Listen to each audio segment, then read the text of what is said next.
Selamat datang kembali di penjelajahan mendalam kita. Kali ini nih, kita bakal menyusuri jalanan dan lorong waktu di Nishisugamo, Tokyo. Seru nih kayaknya. Iya, ini Susugamo ini emang sering kelewat ya, padahal ceritanya banyak banget. Betul. Nah, berbekal catatan sejarah lokal, terus ada blog-blog penjelajahan pribadi, artikel budaya, sampai dokumen perencanaan kota Toshima yang Anda bagikan. Kita coba gali bareng-bareng ya. Oke, misi kita kali ini mengungkap kisah-kisah tersembunyi sama permata sejarahnya lah, yang bikin di Susugamo itu ya unik gitu. Jauh beda dari kelihatannya yang mungkin biasa aja. Siap lah ya, kita lihat di balik wajah tenangnya Nishisugamo. Dari jalur kuno yang dulu ramai banget, terus legenda kuil yang, wah, dramatis, sampai jejak sejarah modern yang nggak kalah mengejutkan. Mari kita mulai pembahasan kita. Siap.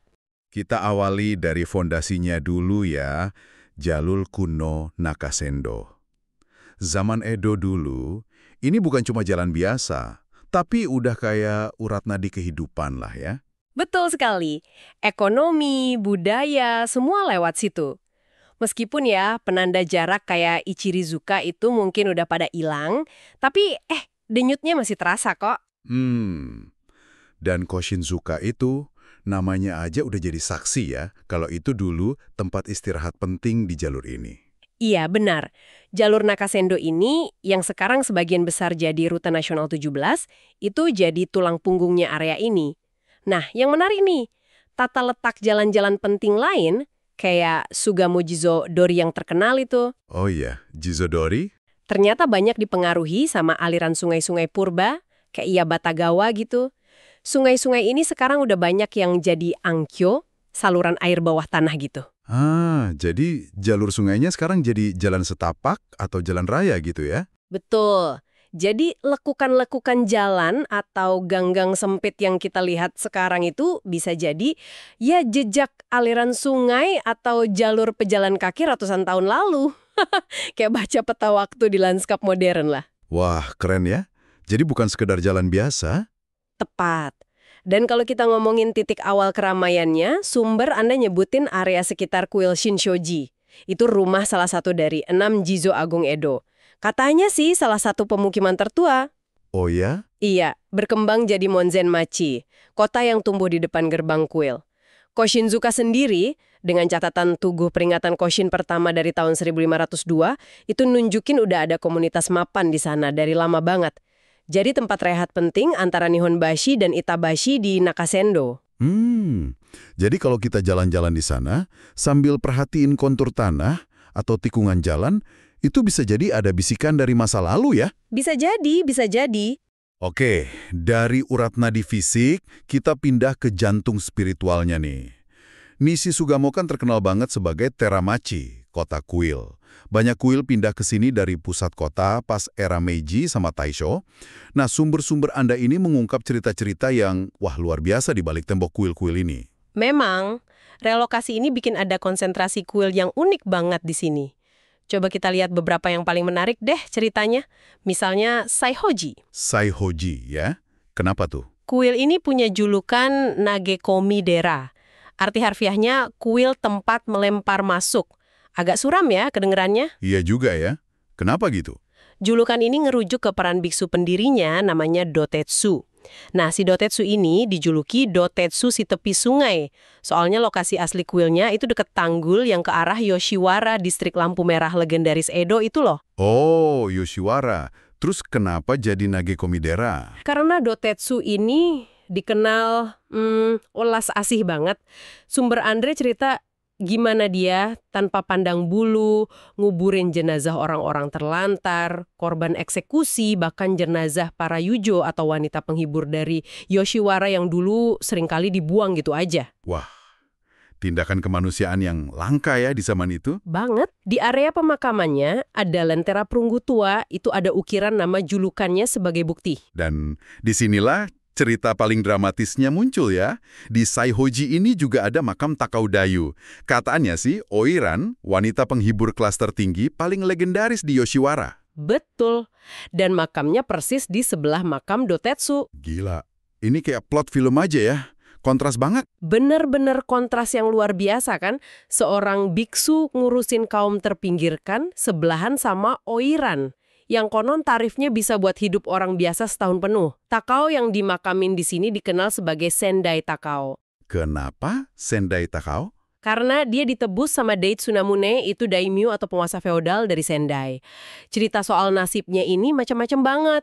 Ada yang tragis, ada yang romantis. Nah, salah satu legenda yang paling menarik nih yang dikutip sumber Anda, itu ngehubungin Takao sama Dotsetsu secara langsung.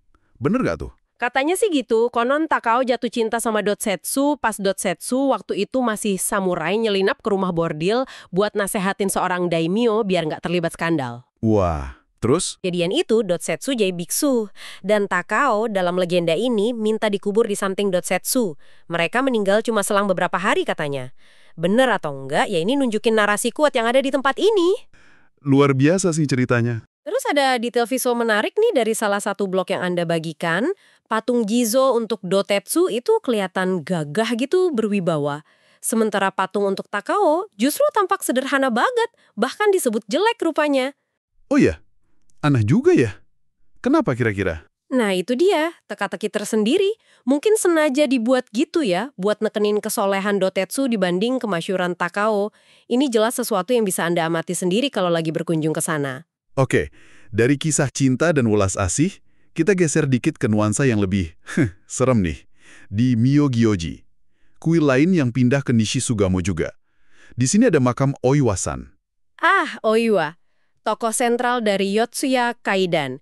Kisah hantu paling terkenal di Jepang lah ya. Betul, legendanya gimana tuh di kuil ini? Ya, legenda urban yang nempel di kuil ini tuh katanya kutukan mengerikan Oiwa baru berhenti setelah dia dikasih kaimyo, nama Anumerta Buddhis, yang istimewa banget. Lengkap pakai ingo, semacam gelar kehormatan gitu. Namanya Tokushoin Mayonen Niso Daishi. Panjang ya? Tapi menariknya, sumber Anda juga kayak mencium adanya semacam strategi pemasaran spiritual gitu ya di sini. Haha, bisa jadi, bisa jadi. Kan dapat ingo gitu, biasanya butuh donasi gede ya. Jadi, apa mungkin cerita kutukan yang reda ini sengaja disebarin biar orang mau bayar mahal buat kaimyo yang ampuh? Spekulasi yang menarik sih soal sisi lain pengelolaan kuil, tapi ya, itu cerita yang beredar luas. Nah, kalau Anda ke sana, selain nyari makam Oiwa, coba deh perhatiin pompa air manual dari besi cor yang modelnya retro banget. Masih fungsi di halaman kuil. Sentuhan nostalgia yang otentik. Oke, dicatat. Pompa air retro. Selain dua kuil tadi, Nishisugamo juga jadi tempat peristirahatan terakhir tokoh-tokoh sejarah lain loh. Di Zenyoji, Anda bisa nemuin salah satu dari 3 patung Enma Agung Edung. Enma itu raja neraka ya dalam mitologi Buddha. Oh, ada patung Enma di situ. Iya, salah satu yang terkenal. Terus ada juga makam seniman keramik legendaris Ogata Kenzan. Lalu di Seiyunji ada makam Shinmun Tatsugoro. Dia itu Kyokaku, semacam tokoh kesatria jalanan atau preman budiman zaman Edo yang jadi pengawal shogun terakhir. Wah, lengkap ya. Jadi area ini kayak jadi magnet gitu ya buat berbagai figur sejarah setelah kuil-kuil itu pindah? Betul. Menariknya lagi nih, ada pengamatan dari salah satu sumber Anda. Kok anehnya nggak ditemuin adanya tugu peringatan Koshen, Koshinto, atau pelindung hewan Batokanon di kompleks kuil pindahan ini? Padahal kan cukup umum ya di tempat lain. Oh iya ya. Kenapa kira-kira? Nah, itu pertanyaan bagus. Apakah karena fokus utama relokasinya emang buat pemakaman manusia aja? Sesuatu buat direnungkan kalau Anda lagi jalan-jalan di sana nanti. Oke. Tapi Nishisugamo ini kan nggak melulu soal kuil sama legenda masa lalu ya. Ada lapisan sejarah yang lebih modern. Dan beberapa cukup membekas nih. Contohnya, situs bekas penjara Sugamo. Ah iya, penjara Sugamo. Tempat ini punya sejarah kelam ya, terutama karena jadi lokasi penahanan dan eksekusi penjahat perang kelas A setelah Perang Dunia II. Sumber Anda nyorot detail menarik soal bata merah bangunannya. Katanya dibuat pakai teknik khusus dan campuran terak tambang tembaga. Jadi warnanya khas gitu. Betul. Bahkan ada cerita, pas penjara dibongkar, warga sekitar diam-diam nyimpen ribuan bata yang ada nomor tahanannya. Wah, apa bata itu masih ada ya sekarang? Siapa tahu ya? Entahlah, tapi kalau Anda penasaran, sisa pondasi asli penjara sepanjang 28 meter itu masih bisa dilihat loh di parkiran bawah tanah Sunshine City, pusat perbelanjaan yang berdiri di atas lahan bekas penjara itu. Dilindungi kaca khusus katanya. Oh, di Sunshine City. Oke, oke. Dan ada satu lagi nih, permata tersembunyi yang disebut sumber Anda. Toko antik namanya Sabita Jitensha, sepeda berkarat. Pemiliknya konon nyimpen peralatan makan aluminium asli tahanan perang. Serius? Terus? Dan kadang-kadang, katanya, dia nyajiin kari penjara pakai resep otentik dari masa itu. Disajiin di wadah itu. Pengalaman unik sih meskipun, ya agak getir ya rasanya. Jangan lupa juga ada monumen peringatan perdamaian di taman dekat situ, sebagai pengingat. Wow, kari penjara? Unik banget sih itu. Masih terkait era perang, sumber Anda juga ngungkap keberadaan Departemen Inspeksi Udara Angkatan Darat di Nishisugamo tahun 1944. Tugasnya ngapain tuh? Analisis suara mesin pesawat pengebom B-29 Amerika. Dan ada kesaksian menarik dari warga lansia ya. Katanya tiap kali mesin pesawat tempur Zero diuji coba di darat, getarannya kuat banget sampai kaca-kaca jendela toko sekitar getar hebat di frekuensi 87 Hz. Iya, sampai dijuluki lagu getaran Sugamo. Detail sensorik yang luar biasa ya. Bener-bener kebayang getarannya. Pengalaman ini bahkan dihidupkan lagi secara unik loh. Di dinding bunker pertahanan di Taman Nishisugamo ini, katanya masih ada sisa tulisan paku berupa puisi karya pelajar masa perang. Oh ya? Dan ada kafe namanya Kisa Mountain. Di ruang bawah tanahnya mereka rekonstruksi laboratorium akustik departemen itu. Anda bisa coba detektor suara tiruan di sana. Wah, bisa dengerin suara mesin pesawat gitu? Kurang lebih gitu, didain spektrum frekuensinya. Dan bahkan bisa pesen kopi Zero. Cangkirnya ada magnet di dasar, jadi sendoknya ikut getar niruin frekuensi mesin Zero. Ada-ada aja ya. Ini bener-bener cara unik buat dengerin sejarah. Banget. Nah, kita nggak bisa ngebahas Nishisugamo tanpa nyebut Sakura Someyoshino. Varian sakura paling ikonik di Jepang ini ternyata lahir di sini kan, di desa Some, yang sekarang jadi bagian Nishisugamo dan Komagome, akhir zaman Edo. Iya, hasil persilangan ahli kebun lokal di sana. Penelitian DNA modern bahkan ngasih isyarat kemungkinan ada campuran genetik dari sakura Korea yang mungkin dibawa pas invasi Hideyoshi. Tapi yang lebih menakjubkan itu kisah pohon-pohon Someyoshino yang selamat dari pengeboman Perang Dunia II ya. Bagian yang luka itu ngeluarin getah penyembuh yang komposisinya mirip faktor penyembuh luka manusia. Daya tahan hidup yang luar biasa. Gila, keren banget itu. Kayak punya kekuatan super ya pohonnya. Dan lagi-lagi ada cara unik buat terhubung sama kisah ini. Sumber Anda nyebut Cafe Sakura Mori, di sana nyimpen buku harian pemilik Sento, pemandian umum tahun 50-an, yang nyatat proses pemulihan pohon sakura itu. Wah, ada buku hariannya. Iya, terus ada juga ritual tahunan pemeriksaan dokter pohon pakai stetoskop. Katanya sih Anda bisa dengerin detak jantung pohon lewat pengeras suara. Serius? Ada detak jantungnya? Iya, sekitar 3 kali per menit gitu katanya. Suara aliran air di batangnya. Terus ada juga mochi namanya onsen sakura mochi, dibuat pakai air panas sento, dibungkus daun sakura yang uratnya konon persis sama pola akar pohonnya. Wah, ini detail banget ya. Sampai ke urat daun mochi segala. Iya kan? Terus kalau mau coba, cari aja toko bunga namanya Some Enhei di area itu. Bisa jadi mereka keturunan langsung para pencipta Someyoshino. Petualangan tersendiri itu. Oke. Satu lagi nih kisah era perang yang sangat spesifik dari Nishisugamo. Pembuatan balon bom kertas, Fugo. Ah iya, senjata unik Jepang yang diluncurin buat nyampe Amerika Serikat.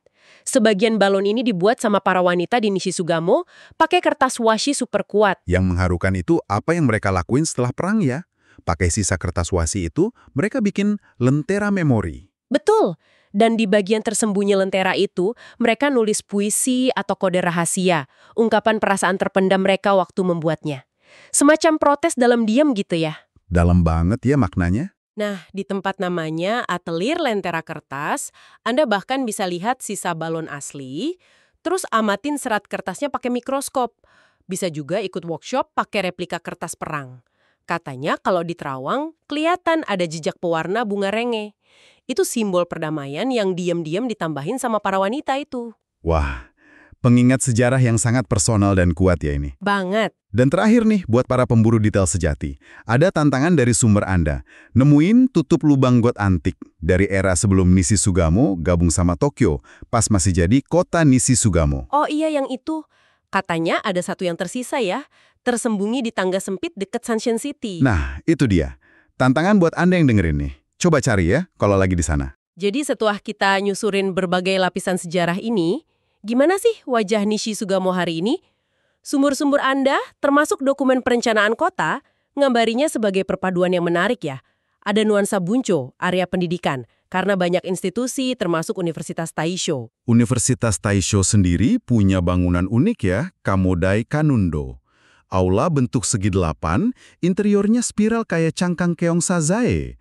Pasti pengalaman arsitektur yang menarik tuh. Betul, tapi di sisi lain, atmosfer Shitamachi, kota tua yang bersahaja, itu juga kuat banget rasanya. Terutama di jalan perbelanjaan Sugamo Jizo. Jizodori lagi? Emang ikonik ya? Iya, meskipun ikonnya Togenuki Jizo baru pindah relatif belum lama, tapi jalanannya sendiri udah rame dari zaman Edo sebagai bagian Nakasendo. Sekarang hidup banget, lengkap sama maskotnya, Sugamon. Lucu tuh Sugamon.